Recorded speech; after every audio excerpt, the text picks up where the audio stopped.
곰국 끓이던 날 손세실리아 노모의 칠순잔치 부조 고맙다며 후배가 사골 세트를 사왔다. 도망난 뼈에서 기름 발라내고 하루 반나절을 내리 구웠으나 텁텁한 국물이 우러나지 않아 단골 정육점에 물어보나 마나 암소란다. 새끼 몇 배나 젖빨리다 보니 몸피는 바타 야위고 육질은 질겨져 고깃값이 황소 절반밖에 안 되고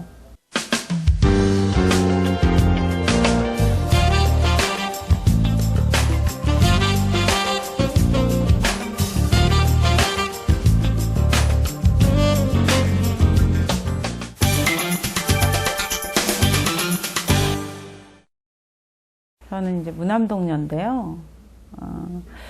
그다지 이렇게 밝은 환경 속에서 자라지 못했어요. 그러니까 불우하고, 그러니까 결손 가정이고, 또 엄마와의 갈등도 굉장히 심했고, 청소년기를 그렇게 보냈거든요. 제가 시인이 되고 나니까 프로필의 맨 앞에 1963년 전북 정읍 출생 이렇게 붙더라고요. 그래서 정읍이라는 제가 태어난 곳을 생각하게 됐어요. 정읍은 곧 또 어머니이기도 하니까 결국 나를 빚어낸 것은 정읍이라는 땅이고 어머니라는 그 모태? 이런 것이구나. 그 어머니에 대한 생각을 처음으로 하게 됐고, 시가 아니었으면 제가 그 갈등의 폭을 밖으로 표출하지 못하면서 굉장히 깊어지고 내면으로 깊어져서 제가 폐허가 됐었을지도 모르는데, 시를 쓰면서 자연스럽게 엄마를 한 인간으로 생각하게 됐어요. 이건 뭐 이해하고 용서하고 뭐 이런 문제 차원이 아니라 한 인간, 나라는 한 인간이 엄마라는 그 인간의 삶을 이렇게 바라본 거예요.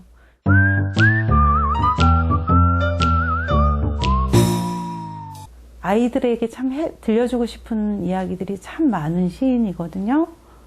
밝고 씩씩하고 좋은 환경에서 자라는 아이들은 더 말할 나위 없이 축복받은 삶이고 좋겠지만, 그렇지 못한 아이들에게도 들려줄 이야기가 있어서, 그러니까 이 시는 정말 엄마는 이런 사람이야.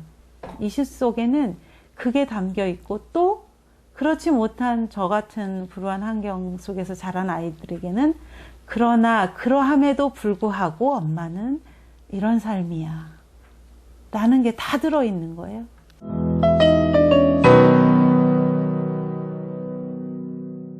제가 이제 이 시를 쓸 때는 저는 나도 한 독립된 개체이고, 또 엄마라는 또 독립된 개체를 이렇게 바라본 그런 관점에서 시가 나왔는데, 그런 삶이 나왔는데, 그렇지만 결국은 그러니까 또 이 이후로부터 또 세월이 또 지나고 하면서 그 작가들에게 어머니는 곧 자아 아닐까라는 생각이 들어요.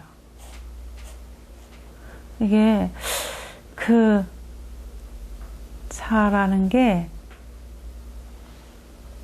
분리시킬 수 없는, 그러니까 뭐 여성인 어머니뿐만이 아니라 아버지에게도 모성이 있는 아버지들을 저는 발견하거든요. 그럴 때 저는 그것 또한 또 어떤 자기에게 자아가 아닌가, 자아가 투영된 거 아닌가 이런 생각이 들어서, 거기서 희노애락을 다 건져 올리는 거겠죠.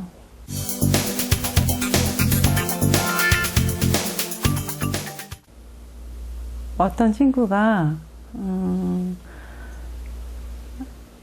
이 시는 이해하기 어려운 시는 아닌데, 여학생인데요. 이해하기 어려운 시는 아닌데 이 시를 읽으면서 엄마에 대한 마음이, 아, 우리 엄마가 이런 사람이구나, 나한테 다 퍼주는 사람이었구나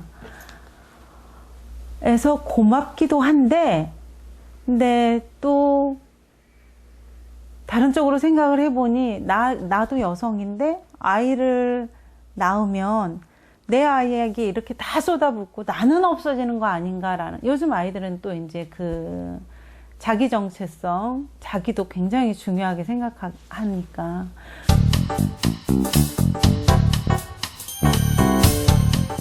꼭 그렇지만은 않다. 시라는 게 어떻게 이렇게 단답으로 강요하고 주입하고 하는 게 아니어서, 이 행간 속에서의 어떤 숨통이나 길들이 많이 있고, 이해도 또 그렇게 이해할 수도 있지만 다른 쪽으로 받아들일 수도 있는 것이니까, 너무 막 그 옥죄는 듯한, 자기 스스로에게 내가 자식을 낳으면 나도 이렇게 희생만 해야 되나?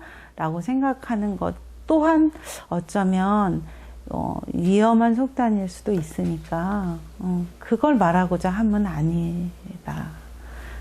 많이 영특하더라고요, 아이들이. 자기 삶을 소중하게 또 생각하고.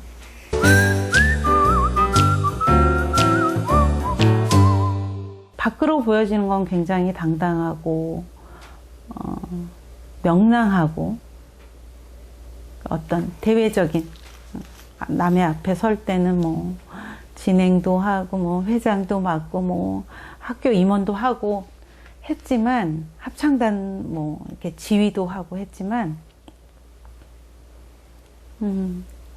돌아서면 굉장히 늘 매 순간이 주저앉고 싶었던 성장기를 거쳐왔거든요.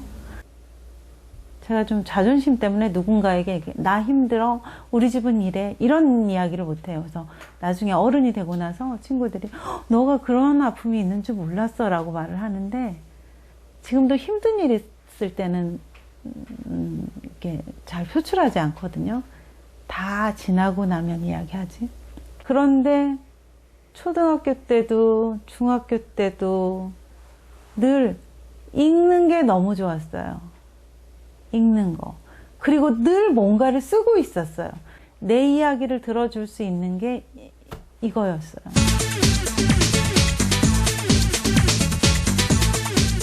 근데 고등학교 때 일본어 선생님이 계셨어요. 여선생님이셨는데, 제가 일본어 시간에, 수업 시간에 이제 그러니까 습작 공책은이라고 해야 되나? 그걸 그냥 늘 글을 쓰는 공책 두툼한 양장본에 그 공책에 뭔가를 그냥 쓰고 있었던 거죠.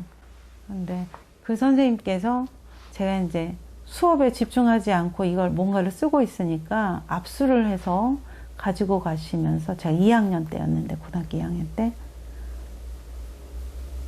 졸업할 때 찾으러 오라고 그러면서 가지고 가셨어요, 압수해서. 그러고 한 보름인가 지났는데, 학생이 저를, 일본어 선생님께서 너 교무실로 오래. 그래서 갔는데, 선생님께서 그러시더라고요. 너 꿈이 소설가야? 그래서, 아니요. 작가가 될 것 같다. 근데 이렇게 소중한 공책을 내가 압수했으면 찾으러 와야지 왜 찾으러 오지 않아? 라고 말씀을 하셔서, 아니 선생님께서 졸업할 때 주신다고 하셔서요. 그랬더니, 앞으로 너는 내 수업 시간에 네가 하고 싶은 일을 해.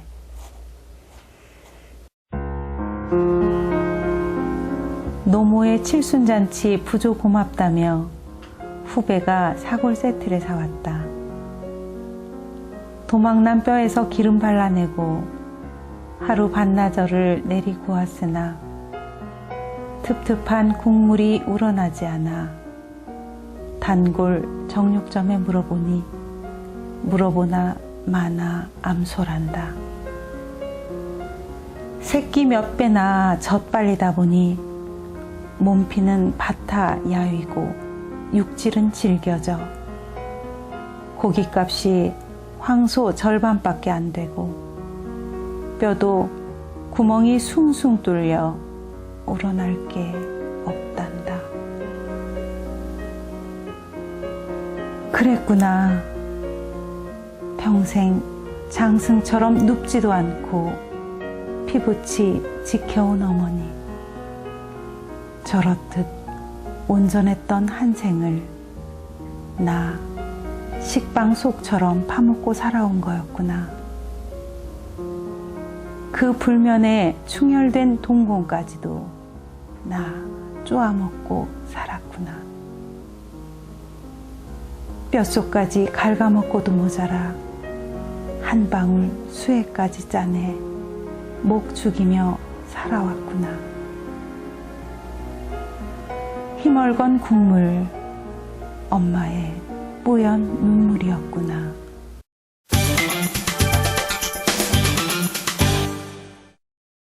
그러니까 제가 이제 막 어디 신춘문예 출신도 아니고요.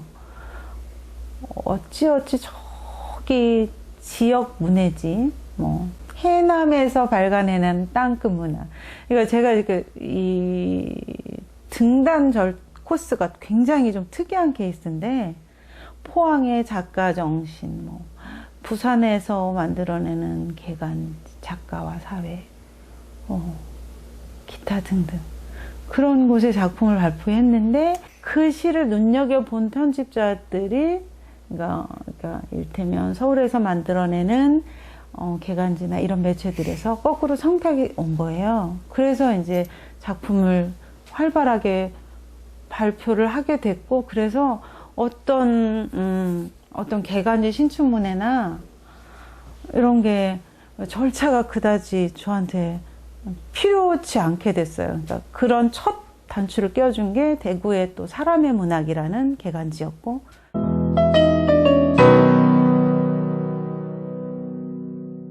(1999년도에) 조태일 선생님이 광주대학교에 계셨는데요. 그때 사회교육원 과정이 있었어요. 거기에 등록해서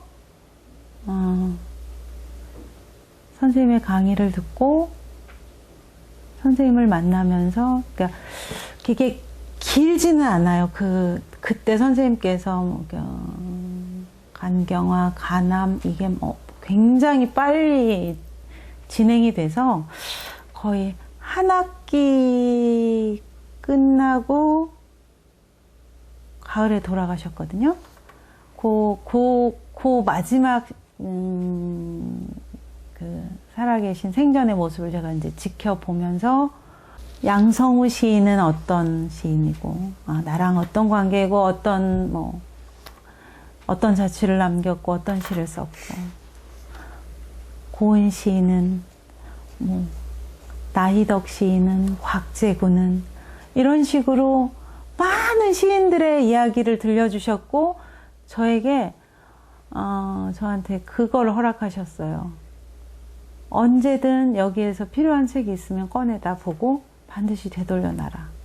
그러면서 제가 지금 가지고 있는 자산 중에 정말 가장 값진 자산은 스승 조태일 선생님으로부터 받은 선생님의 모든 저서를 서명을 해서 한 권씩 한 권씩 주셨었거든요. 그게 선생님을 만나지 않았으면 저는 그냥 짧으면 시인 줄 알았을 거예요. 역사의식도 현실의식도 어떤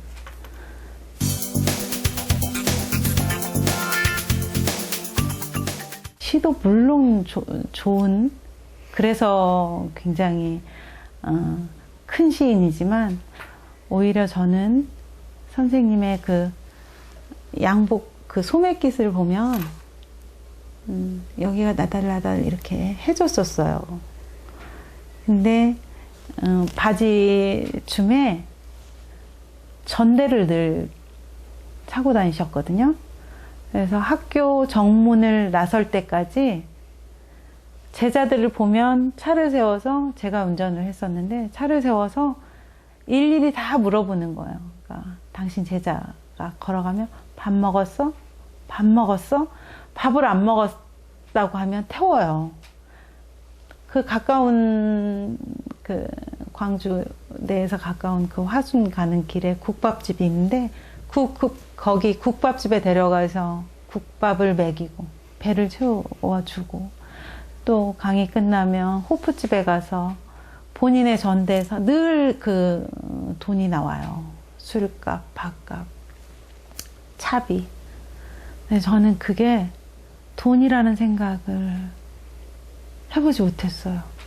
그러니까 세월이 흐르고 선생님이 가시고 나서 제가 시를 쓰게 된 이후에 돌아본 선생님은, 아, 저 전도에서 끊임없이 시를 끄집어내서 아이들에게 건네줬구나.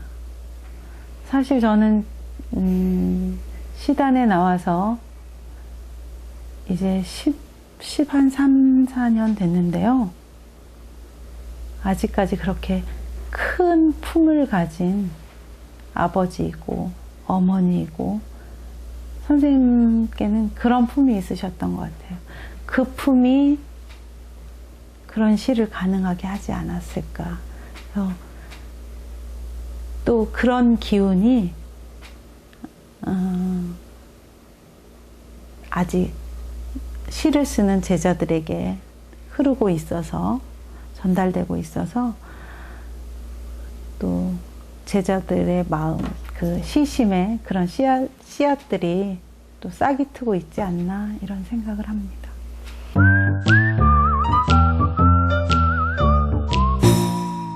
입시라는 그 중압감 때문에 내가 책을 읽을 여유조차 없이 살아가야 되는, 그리고 시라는 것 자체, 문학 작품 자체가 이미 시험과 너무 밀접해 있어서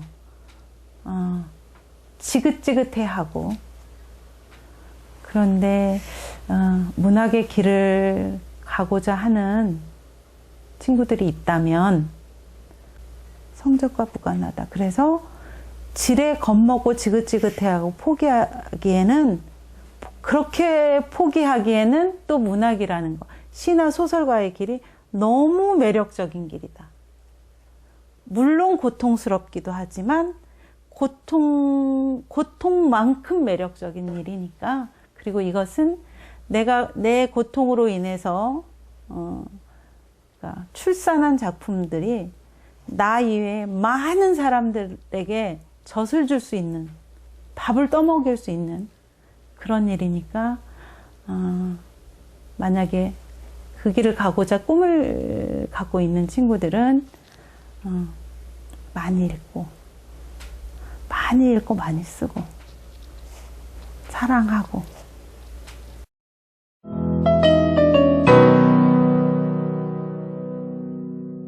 모든 문화, 예술, 자연 친화적이고, 그러니까 산책로만 나가도 아름드리 나무들이 있고 호수가 있고 또 좋은 공연들이 늘, 그러니까 내가 시간만 허락된다면 챙겨볼 수 있는 그 공연들이 있고, 이 신도시 고향에 와서 뿌리 내리고 살아가는 30, 40대 혹은 50대 부모들이 10대 아이들에게는 고향을 고향으로 물려줘야 되지 않나. 그들에게는 고향이기 때문에. 그래서 그런 문화 활동을 굉장히 활발하게 했던 적이 있죠. 저에게는 많은 시가 고향, 일산, 그러니까 제 생활권에서 많이 텃밭이 돼서 나왔고, 지금도 여전히 많은 생활이 이곳에 있기 때문에요. 이후로도 여전할 거라는 생각을 합니다.